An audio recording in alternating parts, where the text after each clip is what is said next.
Ladies and gentlemen, welcome to another exciting episode of the Burner Account. You got your boy Big Joe here. You got with me my boy Julio the Don, and our boy in the back making the show sound and look as only he can. We got our boy Jay Had. We got a hell of a show in store for you. We're going to cover a lot of things Cowboys, including the Cowboys losing what was many considered a very winnable game against the Cincinnati Bengals, but not only losing that game, but also losing a key defensive piece in the process. We have what started out as a bit of a whisper turning into now more and more of a loud roar from multiple Cowboys players, both past and present, indicating that we should bring Big Mike McCarthy back for another year at least. And then we'll finally end the show talking about the upcoming fight between Tyson Fury and Alexander Usyk. So we've got a lot of content in store for you. Let's get right into it. Boys, the Cowboys lose the game 27-20 to the Cincinnati Bengals. It was a pretty close back and forth game all night. Cowboys defense starting to look more and more cohesive, starting to gel, starting to play, get pressure on the quarterback. And then ultimately what happens is your offense continues to sputter. Cooper Rush continues to do Cooper Rush things, including not getting the football down the goddamn field. Rico Dowdle continues to dominate in the backfield for the Dallas Cowboys with another 100 yards plus rushing evening. But ultimately, your special teams cost you this game. Jay Had, I'm going to start with you, buddy. What did you take away as a positive from that game last night? Before we get into the obvious negatives of it all, what was a positive you took from that game last night? Resiliency. I mean, they don't give up. But I don't know, man. The past year, in the past, I guess 2 years of the Cowboys that we used to know and used to love and used to jump on and support all the time because we were front runners and we could beat damn near anybody in the league, and now we're just this shell of, I don't know what, shell of a freshman team, JV team, maybe. Like, it's weird and disheartening to see a quarterback in the NFL that can only do dink and dunk and cannot go the length of the field. Like, and Jerry thinks that's okay. And I have all faith in Cooper Rush. Man, bring me Trey Lance, bro. Bring in Trey Lance, bro. He will not. He won't do it. Hand over the reins to Trey Lance. They asked him again on 105.3 The Fan about that, and he's like, wins are important to us right now. So we're going to stick with Cooper. Like, how else are you going to develop a quarterback than giving him real opportunity? And right now is the time to do that. To have someone in his ear as a Cooper Rush, which, I mean, bro, is he a great quarterback? No. That's why he's a backup. But Trey Lance, if he's going to be the future, or if he has a future of being a NFL quarterback, give him a chance to get in there and do something. My philosophy I don't get on it. That, my philosophy on that, Jay, is I really do feel like Jerry Jones realizes that trading a 4th-round pick for Trey Lance was a huge mistake in the long run, and he's too embarrassed to put him on the field and give him some national TV exposure because he knows how bad of a mistake it was and how much more grief he'll catch if he puts Trey Lance out there and Trey Lance does what he's going to do, and that shows his ass. So I really do feel like that's why Jerry won't put him out there. Like Jerry's like, y'all already kicking me in the nuts week in and week out. The last thing I need to do is add fuel to that fire by putting Trey Lance up there. I mean, what's the alternative? We're still There is losing no games. alternative. We're still losing games though. We're still Right. losing games with Cooper Rush. So what? But it's competitive losses. It wasn't like a blowout.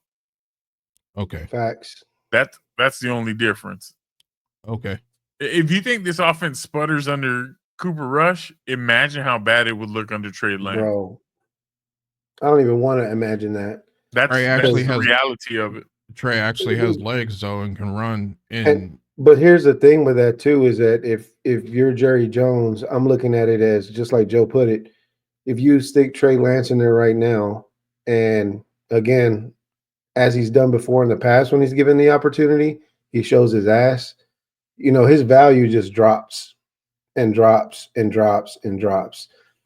How many teams do you think are going to be willing to trade or even talk about trading with the Cowboys for Trey Lance if that's something that Jerry wants to do, if he puts him out there and he shows his ass? He can't trade him. Trey Lance is on the last year of his deal. Rush, so this is it. Rush is showing his ass in games. So I mean, we at least get 1 or 2 interceptions guaranteed with Rush. So but again, it's making the games, like Joe said, it's making the games competitive. At least we are losing, but they're competitive games. I mean, look at the score this past Monday, 27-20. It's not like we lost by 30 or damn near 40 points like we lost to the Lions. We lost by a touchdown. So it's still a competitive game. So in a situation like that, it's almost like Jerry's trying to save face. He's like, yeah, we lost, but look, it was close. We were in it. We were in it to the end. Close don't get you championships, bro. Close does not get you wins. Of course not. Right now. Yeah, of course not. The championship is not on this team's radar anytime soon. So to me, like I said, Jerry knows we're not competing for anything, but at the same time, he also knows he can't go out there and put somebody like Trey Lance on the field and say, hey, we're going to give this guy a shot.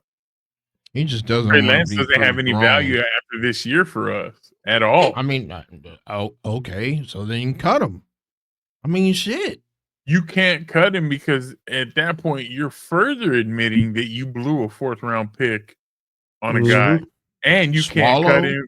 You can't cut him because you have to have a backup quarterback.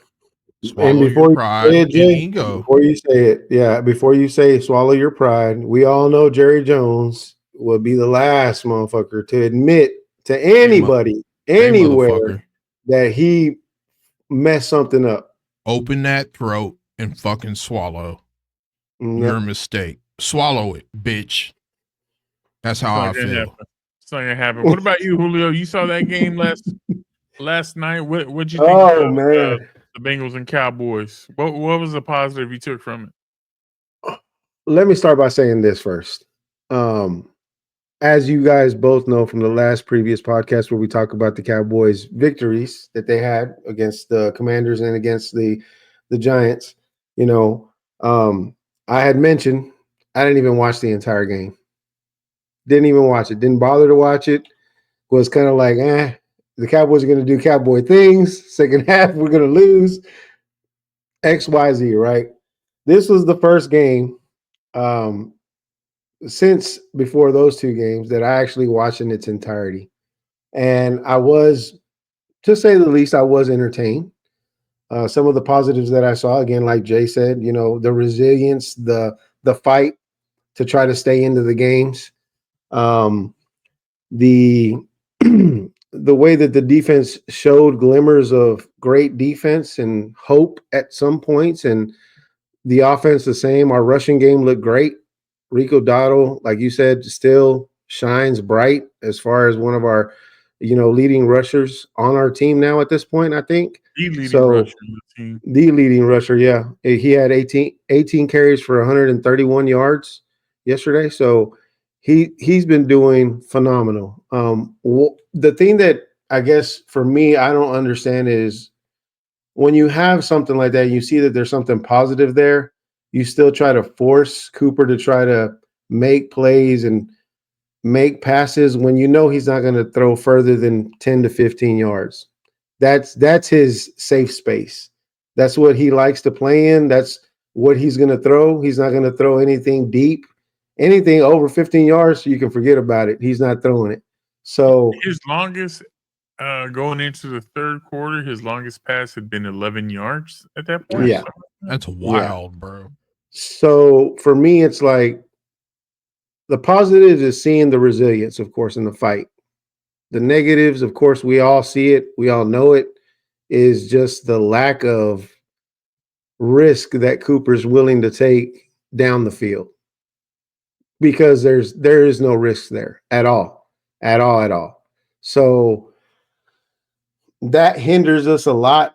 It keeps us from getting necessary first downs or to at least put us in field goal range to attempt the field goal. It keeps us from staying on the field longer to where we get the defense off the field longer. I mean, truth be told, the defense held their own yesterday. They did, Yeah. for the most part. They held their own until Overshown got hurt, which I think was late in the third quarter or at the beginning of the fourth quarter. I can't really remember right now. It was the fourth. It was the fourth quarter.